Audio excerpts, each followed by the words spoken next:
آپ نے اپنی ابتدائی تعلیم کہاں سے حاصل کی اور بطور ٹیچر آپ نے اپنے کیریئر کا آغاز کب کیا؟ میرے علاقے کا بچہ اگر کسی بھی کیڈٹ کالج میں جانا چاہتا ہے تو میں اس کی رہنمائی کر سکتا ہوں. ٹھیک ہے. میں اس کو ماڈل پیپر دے سکتا ہوں. آپ کا کوئی ایسا اسٹوڈنٹ جس کی کوئی یادگار کامیابی ہو اور آپ جس پر فخر محسوس کرتے ہوں؟ میرے علاقے کا اسٹوڈنٹ ہے جی، وہ رانا اورنگزیب ہے. اچھا. میں اس کی کامیابی پر فخر محسوس کرتا ہوں. رانا اورنگزیب اشرف آپ کس شاگرد ہیں؟ میرے پاس شاگرد ہیں. نیا پبلک اسکول میں رانا غفار بھی رہا ہے. یہ دونوں اور میرے شاگرد بھی تھے اور میرے دوست بھی تھے. میری ساری تنخواہ یہ وہ کسی طریقے سے جلیبیاں کھا کر لے جاتے تھے. اعوذ باللہ من الشیطان الرجیم، بسم اللہ الرحمن الرحیم. السلام علیکم دوستو، میں آپ کا میزبان آصف فراموش. میں تھال اسٹوڈیو سے آپ سے مخاطب ہوں. آج ہمارے ساتھ جو شخصیت موجود ہیں وہ تعلیمی حوالے سے ان کا ایک بڑا معتبر نام ہے. آج ہمارے جو مہمان ہیں وہ ہیں جناب پروفیسر عرفان فانی صاحب. آئیے ان سے بات چیت کا آغاز کرتے ہیں. السلام علیکم صاحب. وعلیکم السلام سر، کیسے ہیں؟ سر شکر ہے اللہ کا. سب سے پہلے تو ہم آپ کو تھال اسٹوڈیو میں خوش آمدید کہتے ہیں. سر آپ نے اپنی ابتدائی تعلیم کہاں سے حاصل کی اور بطور ٹیچر آپ نے اپنے کیریئر کا آغاز کب کیا؟ بہت شکریہ سر، آپ نے مجھے موقع دیا تمام لوگوں سے ملنے کا. میں نے سر ابتدائی تعلیم چوک سرور شہید کا پرائیویٹ ادارہ تھا پہلا، یونس ماڈل ہائی اسکول، شاید آپ لوگ جانتے ہوں. جی بالکل. اور ادھر سے میں نے سر پرائمری کی اور جو میری فائنل ایجوکیشن تھی وہ میں نے یونیورسٹی آف ایگریکلچر فیصل آباد سے کی. اچھا. ایم فل کمپیوٹر سائنس اور پلس بی ایڈ. یہ میری فائنل ایجوکیشن جو تھی وہ یونیورسٹی آف ایگریکلچر سے تھی. ٹھیک ہے سر. اس کے بعد جب میں نے اپنے کیریئر کا آغاز کیا وہ ہمارے علاقے کی ایک شخصیت یونس قرایا صاحب ہیں، جانتے ہوں گے شاید، کھڑکن اڈا. جی بالکل، وہ ہمارے علاقے کے. انہوں نے اسکول کھولا تھا ملتان میں، لاسانی پبلک اسکول سے. اس وقت یہ شاہ رخ عالم کالونی میں تھا، تو میں نے اپنا ابتدائی کیریئر ٹیچنگ کے حوالے سے میں نے وہاں سٹارٹ کیا. اچھا. اور میں نے وہاں سے بہت کچھ لرن کیا. اس کے بعد جب میں وہاں سے نکلا تو میں نے ایم ایس سی کی تھی. ایم فل کیا. ایم فل کرنے کے بعد پھر میں نے جوائن کیا اسامہ بن زید سے. میں نے زیادہ لرن کیا. اسامہ بن زید فیصل آباد کا اسکول ہے، وہاں سے سپیریئر کالج سے اور گورنمنٹ ڈگری کالج کبیر والا میں بھی میں نے اپنی تعلیمی خدمات سر انجام دی. اچھا. اس کے بعد جی 2012 میں میں کیڈٹ کالج اکاڑا کو جوائن کیا as a I T lecturer. تو اس کے بعد پھر میرا سفر وہاں ابھی تک جاری ہے. اللہ سے اچھی امید کرتے ہیں. یہ میرا مختصر سا تعارف تھا. اچھا سر، ہمارا یہ جو علاقہ ہے یہ تعلیمی حوالے سے، ترقی کے حوالے سے یہ خاصا پسماندہ ہے. آپ جب یہاں چوک سرور شہید تشریف لاتے ہیں اکاڑا کیڈٹ کالج سے، تو آپ مختلف جو یہاں کے تعلیمی ادارے ہیں آپ ان کا وزٹ کرتے ہیں. آپ جو سٹی کے تعلیمی ادارے ہیں ان کا بھی وزٹ کرتے ہیں، اور جو ہمارے چکوک ہیں ان میں جو اسکول ہیں ان کا بھی آپ وزٹ کرتے ہیں.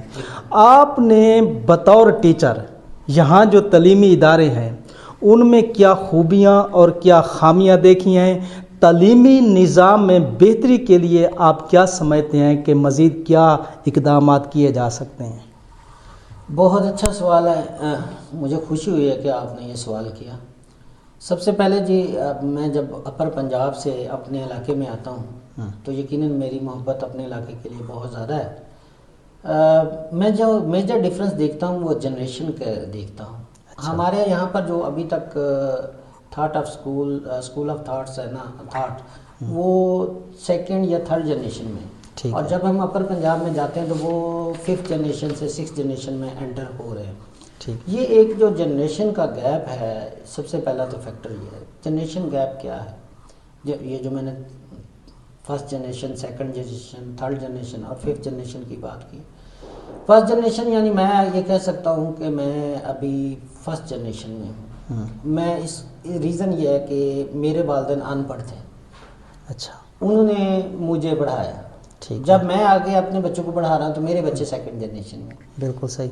کیونکہ میرے علاقے میں ایجوکیشن جو ہے نا وہ 1977 یا 70 کے بعد ہی شروع ہوئی.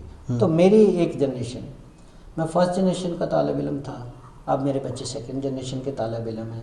یعنی وہ آپ کہہ سکتے ہیں کہ آصف بھائی جو ہمارا جنریشن کا گیپ ہے نا، ان کے جو لاہور میں والدین بیٹھے ہوئے ہیں ان کے بچے اس وقت 4 یا 5 جنریشن میں جا رہے ہیں. یعنی ان کے پاس ایک شعور تھا، ان کے پاس ایک گائیڈ لائن تھی، اس لیے وہ آگے نکل گئے. اور ہمارے پاس ہمارے والدین کیونکہ سادہ لوگ تھے اس لیے ہم ان سے پیچھے رہ گئے.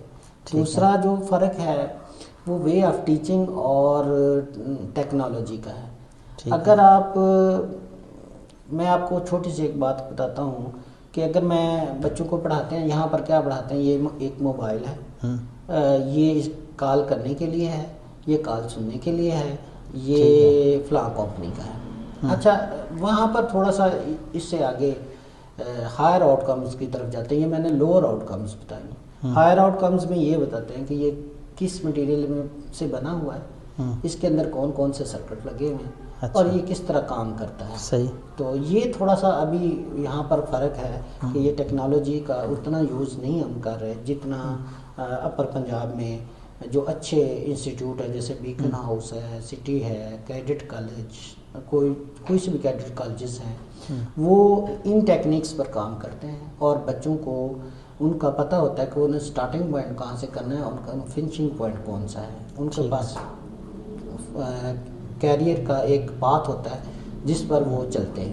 ٹھیک. یہاں پر کیریئر کاؤنسلنگ کا تھوڑا سا ہے. جو ہمارے ٹیچرز ہیں جیسے میں بڑے معتبر ٹیچر ہیں میاں صادق صاحب ہیں، میرے پسندیدہ ٹیچر ہیں جناب پروفیسر نوید صاحب، انگلش والے، انگلش کے ٹیچر ہیں، مجھے بہت زیادہ پسند ہیں، میں ان کے لیے تعریف کرتا ہوں. تو ایسے لوگوں کو، امجد حفیظ صاحب ہیں، ان کو آگے آنا چاہیے تاکہ میرے علاقے کے لیے ایک بہترین کیریئر کاؤنسلنگ کی جا سکے اور ٹیلنٹ کو تلاش کیا جائے اور اس ٹیلنٹ کو پھر پاتھ دیا جائے. ٹھیک ہے. اچھا سر، کلاس میں جو مشکل موضوعات ہوتے ہیں ان کو آسان بنانے کا آپ کا بہترین طریقہ کیا ہے؟ میں بیسیکلی ایک ٹیکنیک یوز کرتا ہوں، ڈیوائڈ اینڈ کنکر. اچھا. اگر مجھے ایک پیج پڑھانا ہے نا، میں نے اپنا ایجنڈے میں رکھا ہوا کہ میں نے یہ ایک پیج پڑھانا ہے، تو میں کبھی بھی ایک پیج کو گو تھرو پورا نہیں کر دیتا. اچھا. میں اس کو کہتا ہوں کہ ابھی کیڈٹس یا اسٹوڈنٹس میں یہاں سے سٹارٹ کرنے لگا ہوں اور یہاں تک میں جا رہا ہوں، آپ نے ابھی یہیں تک فوکس کرنا ہے.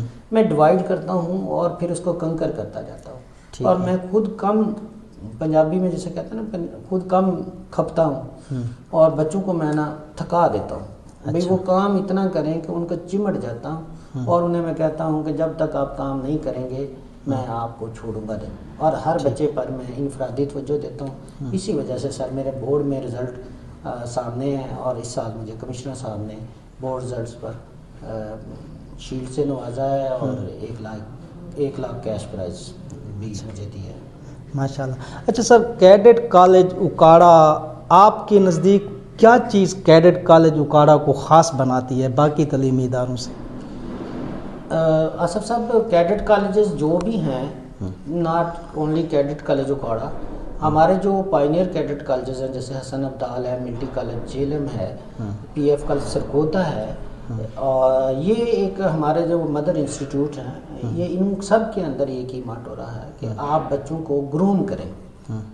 اور کیڈٹ کالج جو ہے نا وہ ایک پیکیج کا نام ہے، اس میں ایجوکیشن ایک فیکٹر ہے، صرف ایک فیکٹر ہے، باقی تمام پرسنالٹیز، گرومنگ، اس کو کیسے کانفیڈنس دینا ہے، اس کو کیریئر کاؤنسلنگ کیسے کرنی ہے. جیسے ہمارے بچوں کو پتہ ہی نہیں ہے، ادھر والے جو بچوں کو کہ ISSB میں کیسے سلیکٹ ہونا ہے، ان کو یہ نہیں پتہ کہ باہر والی یونیورسٹی کون سے وہ اسکالرشپ آفر کر رہی ہیں، ہماری اپنی یونیورسٹی کون سی اسکالرشپ آفر کر رہی ہیں، ہمارے اپنے ادارے کون سے کورسز کروا رہے ہیں. تو کیڈٹ کالج میں ایک فیکٹر ہے ایجوکیشن، اور جو صرف اسی کو.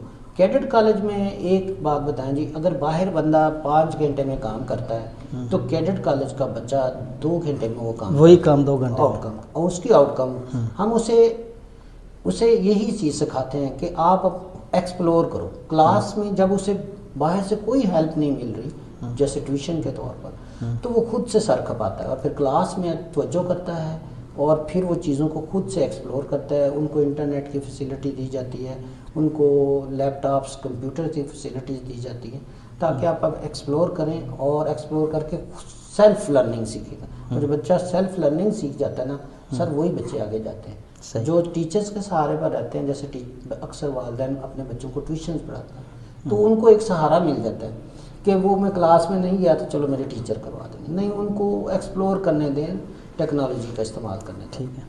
اچھا سر، جیسا یہ ہمارا علاقہ ہے، ایک تھال کا علاقہ ہے، ہر والدین کی یہ خواہش ہوتی ہے کہ اس کے بچے کسی اچھے تعلیمی ادارے میں تعلیم حاصل کریں. اگر یہاں سے کوئی بچہ کیڈٹ کالج اکاڑا میں جاتا ہے تو والدین کس طرح اس ماحول کے لیے بچے کو تیار کر سکتے ہیں؟ آصف صاحب، بڑا اچھا سوال ہے کہ جو کس طرح بچے کو تیار کر سکتے ہیں. ایکچولی کو تیار کرنے کا سر ماحول میں بہت فرق ہوتا ہے. ماحول میں فرق ہے. بچہ گھبرا جاتے ہیں، اکثر بچے ایگزام میں اچھا پرفارم نہیں کر پاتے، لیکن جب وہ دوبارہ کبھی کیڈٹ کالج جوائن کرتے ہیں، جیسے میرے علاقے کے تمام، میں نے اپنے علاقے کو ایک آفر دی ہے جی، اگر کوئی بھی میری آواز سن رہا ہے تو میں کوئی بھی میرے علاقے کا بچہ اگر کسی بھی کیڈٹ کالج میں جانا چاہتا ہے تو میں اس کی رہنمائی کر سکتا ہوں. ٹھیک ہے. میں اس کو ماڈل پیپر دے سکتا ہوں. میں جو ہماری سمر ویکیشن ہوگی اس کے اندر ان کو ٹریننگ دے سکتا ہوں فری آف کاسٹ. مجھے کسی قسم کی آصف صاحب نہیں چاہیے. جو بچے FSC کر کے ISSB میں جانا چاہتے ہیں میں ان کو بھی ٹریننگ دے سکتا ہوں، میں ان کو رہنمائی دے سکتا ہوں. بہت ساری ایسی چیزیں جو علاقے کا میرے اوپر قرض ہے، میں انشاءاللہ تعالیٰ اسے اتارنے کی کوشش کروں گا. بات آپ کے سوال کی طرف آتا ہوں. سوال میں یہ ہے کہ سر بچے کو آپ ڈفرینٹ اکیڈمیز میں ڈال دیتے ہیں کہ اس جیسے پری کیڈٹ اکیڈمی ہے، پنجاب پری کیڈٹ اکیڈمی ہے، مثالی کیڈٹ اکیڈمی ہے، کوئی اسی طرح کے 100 کیڈٹ اکیڈمی ہیں جن کا بیسیکلی فوکس یہی ہوتا ہے کہ ہم بچے کو اس لیول پر تیار کر دیں کہ وہ بچہ جو ہے جب ایگزام میں جائے، کمپٹیشن کے ایگزام میں جائے تو وہ اس میں بہتر پرفارم کرے. تو ویسے زیادہ تر نارملی جو کورس ہوتا ہے سر وہ گورنمنٹ آف پنجاب کا ہی کورس لیا جاتا ہے، Urdu, math, English, science. Urdu, math, English اور سائنس. اب ان جو بچہ اسکول میں 7th کلاس کا یہ سلیبس پڑھ لیتا ہے اور اس کو tenses, direct, indirect and passive voice پر تھوڑا سا وہ عبور حاصل ہو جاتا ہے تو پھر وہ چل سکتا ہے اور وہ کریٹیو رائٹنگ والا اور کریمنگ والا، رٹا لگانے والا نہ ہو تو بچہ آگے نکل جاتا ہے. اچھا سر، ایک بہترین استاد کی نشانی کیا ہے؟ سر بہترین استاد کی نشانی یہ ہے کہ وہ صبر کا پہاڑ ہوتا ہے، صبر ہوتا ہے اس کے اندر. اچھا. جیسے وہ سقراط کہتا تھا نا، وہ سقراط کے بارے میں کہا کہ آپ جو ہے نا اتنا زیادہ کیسے علم حاصل کیا، اور یہ آپ اپنا ٹیچر بتائیں جس نے آپ کو یہ لوگوں کی اتنی باتیں سہنے کا موقع ملا. اتنی باتیں کرتے ہیں لوگ تو پھر بھی آپ بڑا اچھا پرفارم کرتے ہیں، باہر لوگوں کو تعلیم دیتے ہیں. اس نے کہا یہ میں نے اپنی بیوی سے سیکھا. اس نے کہا وہ کیسے؟ کہتا جب میں پڑھا رہا تھا بچوں کو تو وہ کبھی میرے اوپر پانی پھینک دیتی تھی، کبھی میں نے صبر وہاں سے سیکھا.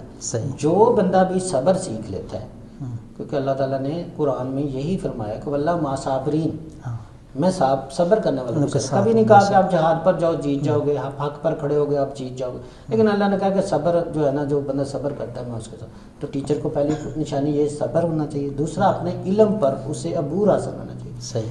تاکہ وہ بچوں کے سامنے جائے اور شرمندہ نہ ہو. اس کو علم، اس کو تمام ایریاز کا پتہ ہونا چاہیے جو بچہ پاسبل کویسچن کر سکتا ہے یا بچوں کے لیے ضروری ہے. صحیح. تو دوسری چیز جو ہے اس کا علم. اور تیسرے نمبر پر یہ دونوں چیزیں ہونے کے باوجود ایک جو امپارٹنٹ فیکٹر ہے وہ کنٹینٹ ڈلیوری کا ہے. بہت سارے لوگوں کے پاس صبر بھی ہوتا ہے، علم بھی ہوتا ہے، لیکن وہ کنٹینٹ ڈلیور نہیں کر پاتے. تو کنٹینٹ ڈلیوری جو ہے نا یہ بڑا میٹر کرتی ہے. یہ 3 چیزیں جو ہے نا میرے نزدیک جو ہے نا وہ ٹیچر کو عظیم بنا دیتی ہیں. اور چوتھا جو بچوں سے پیار. اب بچوں کے پرابلمس کو انڈرسٹینڈ کر کے ان سے کام کیسے لینا ہے، ان کو تھوڑا سا موٹیویٹ کر کے کام لے سکتے ہیں. آپ پنشمنٹ نہیں دے سکتے. آپ انہیں کہیں گے آپ یار یہ شاباش آپ کر سکتے ہیں، کل مجھے آپ یہ چاہیے، مجھے آپ کلاس کے اندر پریزنٹ کر کے دکھائیں گے، تو وہ انشاءاللہ تعالیٰ بچہ پھر آگے نکل آتا ہے. اوور آل کلاس کا رزلٹ آنا چاہیے. میرے نزدیک اوور آل رزلٹ جو ٹیچر لے کر آتا ہے کلاس میں وہ زیادہ بیٹر پرفارم کر رہا ہوتا ہے. اچھا سر، آپ کے شاگرد مختلف شعبوں میں ہوں گے یقیناً، اور مجھے یقین ہے کہ وہ بہت اچھے عہدوں پر ہوں گے اور بہترین اپنے فرائض سر انجام دے رہے ہوں گے. آپ کا کوئی ایسا اسٹوڈنٹ جس کی کوئی یادگار کامیابی ہو اور آپ جس پر فخر محسوس کرتے ہوں؟ میرے علاقے کا ہی اسٹوڈنٹ ہے جی، وہ رانا اورنگزیب ہے. اچھا۔ میں اس کی کامیابی پر فخر محسوس کرتا ہوں۔ رانا اورنگزیب اشرف آپ کس شاگرد ہیں؟ میرے پاس شاگرد ہیں، نیا پبلک اسکول میں رانا غفار بھی رہا ہے، یہ دونوں، اور میرے شاگرد بھی تھے اور میرے دوست بھی تھے۔ میری ساری تنخواہ دو یہ وہ کسی طریقے سے جلیبیاں کھا کر لے جاتے تھے، لیکن یہ میں اس کو بڑا اچھا کامیابی سمجھتا ہوں کہ اس بچے کے اندر، جب میں اس کو پڑھا رہا تھا تو اس کے اندر اوبیڈینسی میں نے دیکھی، صحیح، اور ویسے بھی ایک استاد اور شاگرد کا رشتہ بھی تھا، دوستی بھی تھی، لیکن اس بچے کے ہمیشہ عزت تھی، اور آج وہ عزت پا رہا ہے۔ اچھا، میرا یہ اور بہت سارے، ایک اسامہ مجتبیٰ ہے، اسد مجتبیٰ، ماشاء اللہ وہ میجر بن گئے۔ اچھا، مجھے ان کی کامیابی